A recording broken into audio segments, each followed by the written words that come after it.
அக்னி நட்சத்திரம் ஆரம்பம். இன்று புதியதாக தமிழக அரசியலில் ஒரு புதிய சரித்திரம் ஆரம்பமாயிருக்கு. இந்த சரித்திரம் ஒரு எதிர்பாராத ஒரு திருப்பத்தை கொடுத்துருக்கு தமிழக அரசியலில். யாருமே எதிர்பார்க்கலை. எல்லா கருத்து கணிப்புகளுமே விஜயை ஒரு கடைசி இடத்துக்கு தான் தள்ளியிருந்தாங்களே தவிர, இது சொல்லப்போனால் 2 சீட்டு வர்றதே கம்மி அப்படின்னு தான் எல்லாருமே சொல்லிக்கிட்டு இருந்தாங்க. இந்த ஊடகத்தில் பேசிக்கிட்டு இருந்த அத்தனை பேருமே அப்படி சொல்லிக்கிட்டு இருந்தாங்க. ஒரே ஒரு கருத்து கணிப்பு மட்டும் இது ஆட்சி அமைக்கக்கூடிய அளவுக்கு இது எண்ணிக்கையில் வெற்றி பெறும் அப்படின்னு சொல்லி ஒரே ஒரு இது சொல்லியிருந்தாங்க. அது பலிச்சு போச்சு. திராவிட முன்னேற்றக் கழகம் தன்னுடைய மிகப்பெரிய சரிவை இந்த தேர்தலில் சந்திச்சிருக்குங்கன்னு தான் சொல்லணும்.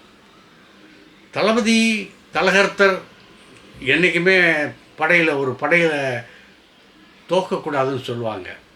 தளபதி தோற்றாவே அந்த படை தோற்ற மாதிரி தான் அர்த்தம் அப்படின்னு சொல்லுவாங்க. ஆக அசல் தளபதி யாருன்னு சொன்னால் ஸ்டாலினை தான் சொல்லுவாங்க. ஏன்னா ஸ்டாலினுக்கு தான் தளபதிங்கிற பேர் இருந்தது, சிறப்பு பெயர் தளபதிங்கிறது இருந்தது. அவர் இளைஞர் அணியில் இருக்கும்போதும் சரி, மற்ற திராவிட முன்னேற்றக் கழக இயக்க போராட்டங்கள்லேயும் மற்ற ஊர்கள் மாபெரும் மாநாடுகள்லேயும் சரி, அவர் அழைக்கப்பட்டது எப்படின்னா தளபதின்னு தான் அழைக்கப்பட்டார். காலப்போக்கில் அவர் முதல்வர் ஆன பிறகு அந்த தளபதிங்கிறது சொல்லப்படாமலேயே இருந்தது. அந்த தளபதியை விஜய் எடுத்துக்கிட்டார். விஜய் எடுத்துக்கிட்டு அந்த அடைமொழியில் இன்றைக்கி ஒரு மிகப்பெரிய சாதனையை அவர் படைச்சிருக்காரு. யாருமே எதிர்பார்க்கலை. இவ்வளோ பெரிய சாதனை அடையும் யாருமே எதிர்பார்க்கலை. உண்மைதான். பிரச்சாரம் கிடையாதுங்க. சும்மா இவர் பேசுனது தான் பிரச்சாரம். தலைவர் இவர் பேசுனது தான் பிரச்சாரம். மற்ற எடப்பாடி பழனிசாமி, ஸ்டாலின் இவங்கெல்லாம் பார்த்தீங்கன்னா தொகுதியாக போனாங்க. ஆனால் விஜய் அந்த மாதிரி போகலை, போகவும் விடலை. இதனால் பல இடங்களில் அவர் நிறுத்திட்டு இது பண்ணார். இந்த தேர்தலில் மிகப்பெரிய ஒரு இளைஞர் பட்டாளம், இவ்வளோ பெரிய இளைஞர் பட்டாளத்தை நான் பார்த்ததில்லை. 67 திராவிட முன்னேற்றக் கழகம் மிகப்பெரிய ஒரு வெற்றியை அடைஞ்ச போது இளைஞர்கள்லாம் இருந்தாங்க. அந்த இளைஞர்களுடைய ஆதரவுனால தான் படிப்படியாக இத்தனை ஆண்டு காலம் அது தாக்கு பிடிச்சது. இப்போ அவர்கள்ட்ட அந்த இளைஞரை கவரக்கூடிய தலைமை இல்லையா அல்லது கவர்ச்சி இல்லையா என்னங்கிறது தெரியலை. புதிதாக ஒரு இளமை வந்ததுனால அதன் காரணமாக திராவிட முன்னேற்றக் கழகம் படுதோல்வியை சந்திச்சிச்சா அப்படின்றது. ஸ்டாலின் தோல்வி அடைஞ்சது கட்சிக்காரங்கனாலேயே ஜீரணிக்க முடியலை. ஆனால் அவர் பையன் ஜெயிச்சிட்டார். இப்போ சட்டசபையில் திராவிட முன்னேற்றக் கழகமும் அண்ணா திராவிட முன்னேற்றக் கழகமும் எதிரெதிராக உட்காந்துருப்பாங்க. 2 திராவிட கழகங்கள் அதாவது தமிழகத்தை ஆண்ட 2 மிகப்பெரிய இயக்கங்கள் எதிர்க்கட்சியாக அமைகிறதுங்கிறது இந்த சட்டசபையில் தான். சரி, அமைகிறதுக்கு ஒரு வாய்ப்பு இருக்கா அப்படின்னா, விஜய் ஆரம்பத்தில் என்ன சொல்லியிருந்தாருன்னா கூட்டணி சேர்ந்து அமைப்போம்னு தான் சொல்லியிருந்தார். இப்போ அவர்களுடைய தனிப்பெரும் மெஜாரிட்டி கட்சிக்கு இல்லை. தமிழக வெற்றி கழகத்துக்கு தனிப்பெரும் மெஜாரிட்டி இல்லை. இன்னும் 8 சீட்டு வேணும். 8 சீட்டு இருந்தால் யாரையும் கேட்க வேண்டியதில்லை. தனிப்பெரும் அமைச்சரவையை அமைச்சிட்டு ஆட்சியை தொடர்ந்து நடத்திக்கிட்டே போகலாம். ஆனால் இல்லை, இப்போ அடுத்த கட்சியிலேருந்து யாரையாச்சும் தள்ளிட்டு வரணும். அப்படி தள்ளுறதுக்கு ஆட்கள் இருக்கான்னா இருக்குது. திராவிட முன்னேற்றக் கழக கூட்டணியை உடைப்பதற்கு தான் அவங்க முயற்சிப்பார்கள். ஏன்னா காங்கிரஸ் கட்சி திராவிட முன்னேற்றக் கழகத்தோடு இணக்கமாக இல்லை. இன்றைக்கி ராகுல் காந்தி ஸ்டாலினோட பேசினார். அவருக்கு ஒரு அனுதாபம் சொல்லியிருப்பார். ஏன்னா அவர் தோற்ற கட்சி இல்லையா, தோற்று போயிட்டார் இல்லையா, அதனால் ஒரு அனுதாபம் சொல்லியிருக்கலாம். ஆனால் எதிர்கால கட்சியினுடைய அஜெண்டான்னு ஒன்று இருக்குல்ல, அந்த அஜெண்டா அப்படி பார்த்திங்கன்னா உங்கள் கூட்டணி சேர்ந்தால் காங்கிரஸுக்கு ஒரு பதவியும் கிடைக்கும்ல. சரி, இவர் 5 பேர், இப்போ காங்கிரஸில் ஜெயித்தது 5 பேர். இன்னும் அடுத்த 5 பேர் எங்கே தேடலாம், எங்கே பிடிக்கலாம்னு பார்த்தா அண்ணா திராவிட முன்னேற்ற கழக கூட்டணியிலேருந்து ஒரு 5 பேரை தள்ளிட்டு வர வேண்டியது தான். அதான் மாம்பழம் தனியாக ரெடியாக இருக்க. அன்புமணி ராமதாஸ் அவருக்கு வேண்டியது பதவி. தன்னுடைய மனைவிக்கு ஒரு பதவியை கொடுத்துட்டிங்கன்னா நான் அப்படியே கட்சியை கொண்டாந்து நீங்கள் சேர்த்துறேன் ஏம்பார். அவருக்கு இந்த கொள்கை பிடிப்பு அதெல்லாம் கிடையாது. அம்போன்னு அவரும் விட்டுருவார். காங்கிரஸ் வந்து திமுகவையும் அம்போன்னு விட்டுரு, அவரும் அம்போன்னு விட்டுருவாங்க. 10 சீட் நிம்மதியாக ஆள்வாங்க. சரி, இப்படி இவருக்கு விஜய்க்கு கொடுக்கறத விட்டுட்டு திராவிட முன்னேற்ற கழகமும் அண்ணா திராவிட முன்னேற்ற கழகமும் திராவிட கழகத்திலிருந்து வந்தது, திராவிட இயக்கத்திலிருந்து வந்தது. அவர்களுக்கு கொள்கை அடிப்படையெல்லாம் திராவிட இயக்கத்தை சார்ந்தது தான்.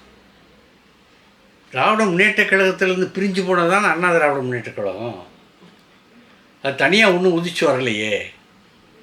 ஆக 2 பேர் ஒன்றா சேர்ந்தா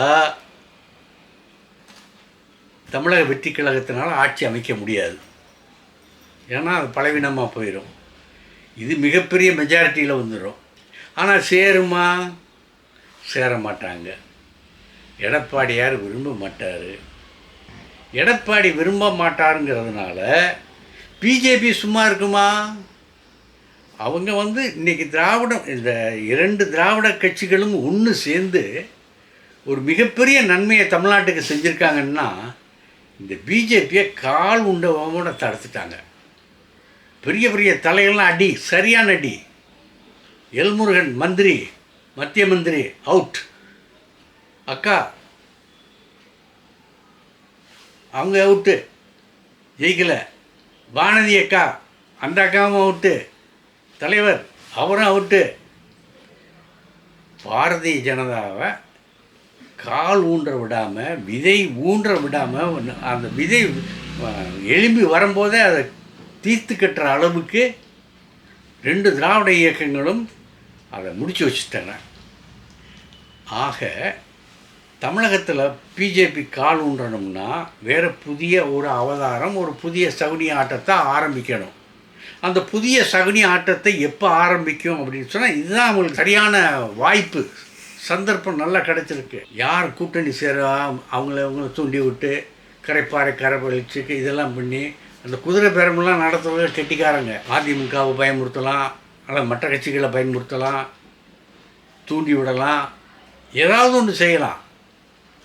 ஏதாவது ஒன்று செஞ்சு ஒரு குட்டிக்கிழமை செய்யலாம்னு காத்திருக்காங்க.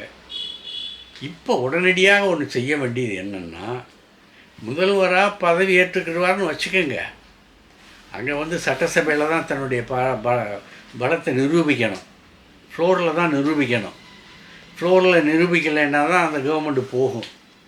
காலாவதி ஆயிரும். அதுக்கு யார் அடுத்து மெஜாரிட்டியாக இருக்காங்கன்னு கூப்பிடுவாங்க. யாரும் இல்லைன்னா மறுபடியும் எலெக்ஷன் வந்தாலும் வரலாம், இல்லாட்டி கவர்னரே ஆட்சி நடத்தலாம், எது வேணாலும் நடக்கலாம்.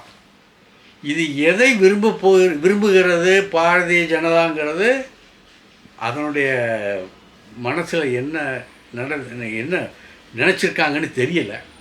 ஆனால் நல்ல வேளை இந்த பட பரீட்சையில் இந்த வெட்டுக்குத்து, அதாவது வெட்டுக்குத்துன்னு சொன்னால் பாருங்கள், அரசியல் இப்போ தானே முடிஞ்சிருக்கு. இன்னுமே பாருங்கள், ஆள் தூக்கல், கடத்தல் எல்லாம் நடக்கும்.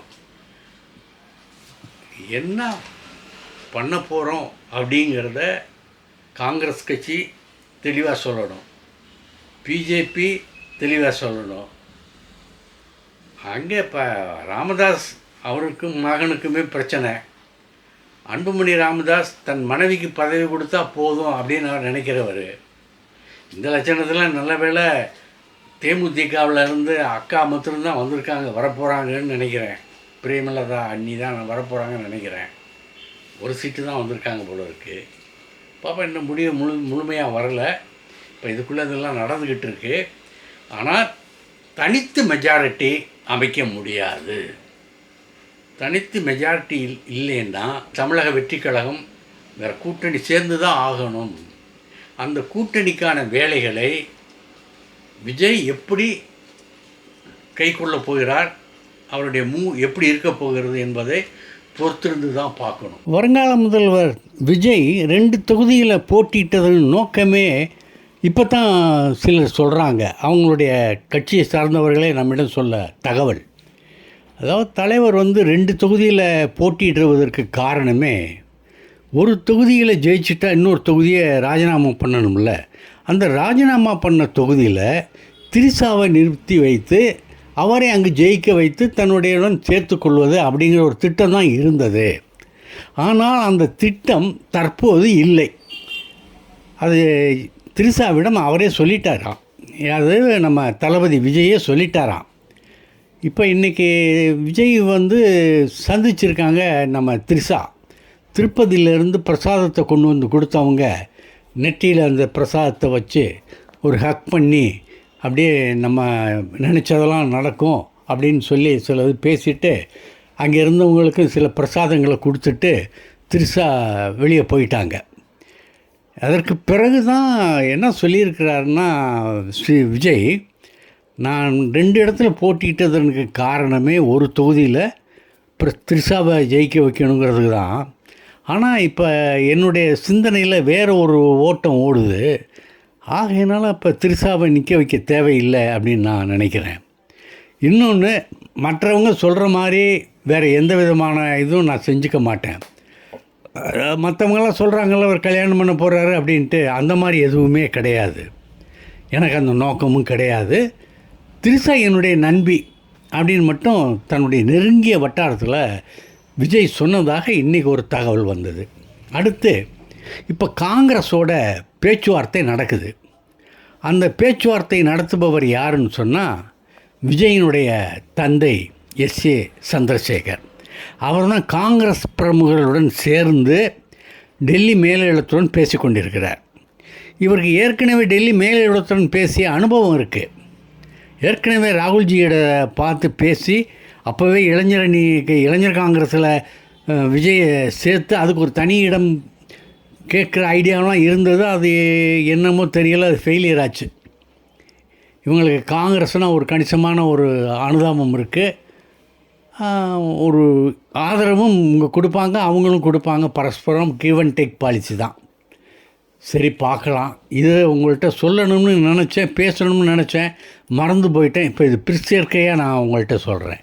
வணக்கம். இந்த வீடியோ உங்களுக்கு பிடிச்சிருந்தா லைக் பண்ணுங்கள், கமெண்ட் பண்ணுங்கள், ஷேர் பண்ணுங்கள், சப்ஸ்கிரைப் பண்ணுங்கள்.